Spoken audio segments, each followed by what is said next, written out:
তায়েফ রাসূল সাল্লাল্লাহু আলাইহি ওয়াসাল্লামের জীবনের সবচেয়ে কষ্টদায়ক অধ্যায়গুলোর একটি। এই শহরের বাইরেই সর্বকালের সর্বশ্রেষ্ঠ সৃষ্টিকে একদল লোকেরা পাথর মেরে রক্তাক্ত করে দিয়েছিল। তাদের আচরণ এতটা নিষ্ঠুর ছিল যে আল্লাহ তাআলা জিবরাইল আলাইহিস সালামকে রাসূল সাল্লাল্লাহু আলাইহি ওয়াসাল্লামের কাছে পাঠিয়েছিলেন পাহাড়ের ফেরেশতাকে সাথে নিয়ে।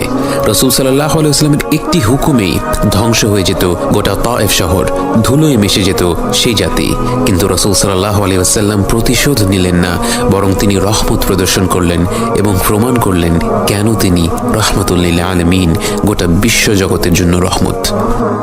কাকতালীয় বিষয় হলো রাসূল সাল্লাল্লাহু আলাইহি ওয়াসাল্লাম এবং যায়েদ রাদিয়াল্লাহু আনহু তায়েফের দুর্বৃত্তদের আক্রমণ থেকে সরে এসে যেই গাছটির নিচে আশ্রয় নিয়েছিলেন, যেই গাছের গোড়ায় বসে নবীজি সাল্লাল্লাহু আলাইহি ওয়াসাল্লাম আল্লাহর কাছে দোয়া করেছিলেন, সেই গাছটি ছিল উতবা এবং শাইবা ইবনে রাবিয়ার জমির উপরে।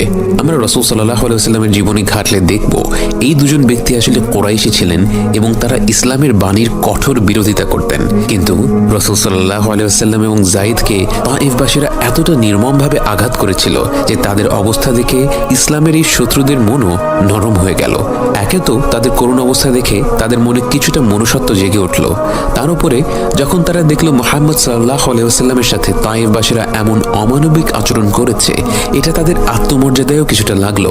কারণ মুহাম্মদ সাল্লাল্লাহু আলাইহি ওয়াসাল্লামকে তারা শত্রু মানলেও তিনি তো কুরাইশ বংশেরই লোক, এবং এই ব্যাপারটা তখনকার আরবদের জন্য অনেক গুরুত্বপূর্ণ ছিল। উতবা এবং শাইবা ইবনে রাবিআহ তাদের ঘর থেকে সব দেখল, তাদের মনে করুণা হলো এবং তারা তাদের দাস আদ্দাসকে এক বাটি আঙ্গুর নিয়ে রাসূল সাল্লাল্লাহু আলাইহি ওয়াসাল্লামের কাছে পাঠিয়ে দিল।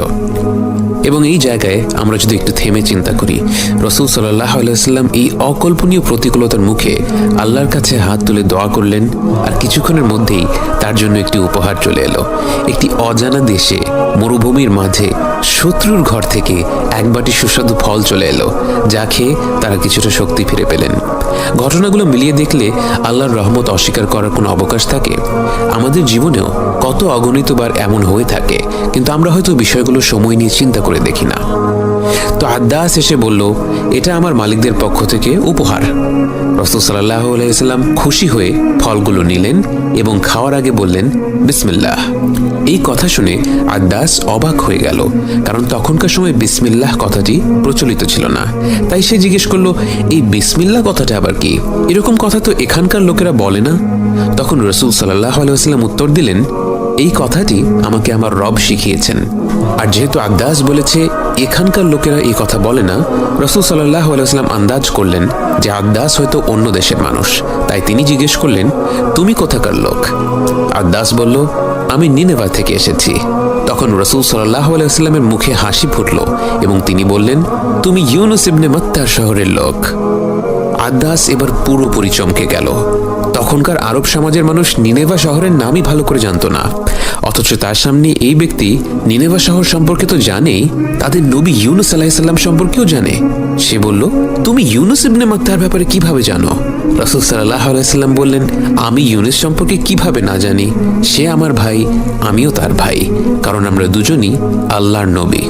এবং এই কথা শোনার পর আদ্দাস এতটাই অভিভূত হলো যে সে সেই মুহূর্তেই রাসূল সাল্লাল্লাহু আলাইহি ওয়াসাল্লামের পায়ে চুমু খেতে লাগলো এবং তাৎক্ষণিকভাবে ইসলাম গ্রহণ করে ফেলল। দূর থেকে ঘরের ভেতরে আদ্দাসের দুই মালিক অবাক হয়ে সব দেখতে থাকলো। এইমাত্র তারা এক বাটি ফল নিয়ে তাদের দাসকে পাঠালো, আর সেই দাস কিনা এখন রাসূল সাল্লাল্লাহু আলাইহি ওয়াসাল্লামের পায়ে চুমু খেতে লাগলো। যখন আদ্দাস ঘরে ফিরল, ওরা আদ্দাসকে বকা দিয়ে বলল, তুমি ওই লোকের পায়ে চুমু খাচ্ছিলে কি করতে? তখন আদ্দাস বলল, হুজুর, এই গোটা পৃথিবীতে এই লোকের থেকে উত্তম কেউ নেই, কারণ সে আমাকে এমন কথা বলেছে যা শুধুমাত্র একটি নবীর পক্ষেই জানা সম্ভব। তখন আদ্দাসের মালিকেরা বলল, আদ্দাস, এই লোক তোমাকে তোমার ধর্ম থেকে পথভ্রষ্ট করে দিয়েছে। তোমার ধর্ম তো তার ধর্ম থেকে ভালো ছিল। এবং পরবর্তীতেও তারা আদ্দাসকে বদরের যুদ্ধে মুসলিমদের বিরুদ্ধে যুদ্ধ করতে উদ্বুদ্ধ করতে চেয়েছিল, কিন্তু আদ্দাস তখন তাদের বলেছিল, তোমরা চাও আমি এই মানুষটার বিরুদ্ধে যুদ্ধ করি? আল্লাহর কসম, পাহাড় পর্বতেরাও তার কোনো ক্ষতি করতে পারবে না।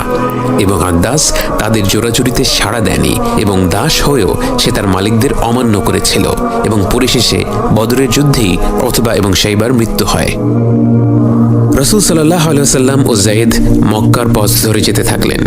অবশেষে তারা মক্কার ঠিক বাইরে নাখলা উপত্যকায় অবস্থান নিলেন। রাত নেমে আসলো এবং রাসূল সাল্লাল্লাহু আলাইহি ওয়াসাল্লাম তাহাজ্জুদ পড়তে দাঁড়িয়ে গেলেন, কারণ রাসূল সাল্লাল্লাহু আলাইহি ওয়াসাল্লাম কোনো অবস্থাতেই তাহাজ্জুদ ছাড়তেন না।